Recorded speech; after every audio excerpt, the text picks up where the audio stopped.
Hello, ఎవరైనా దొరికారా? ఇప్పుడే ఒకడు దొరికాడు, వాడినే అటాక్ చేయబోతున్నా.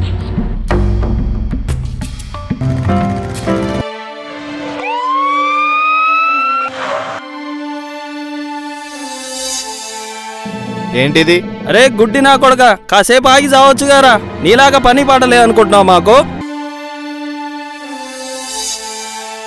కనిపించని ఆ దేవుని నమ్మొద్దని నేను అనడం లేదు సార్. కనిపించే సాటి మనుషుల్ని మరవద్దంటున్నా. అరే ఇంకేమంటారు? దేవుడా, నీకు చెందాల్సిన ఈ డబ్బు ఈ పెద్దాయనకు ప్రాణం పోస్తున్నది.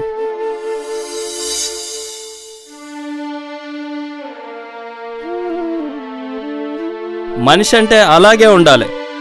మనిషిగా పుడితే వాడిలా బతకాలి.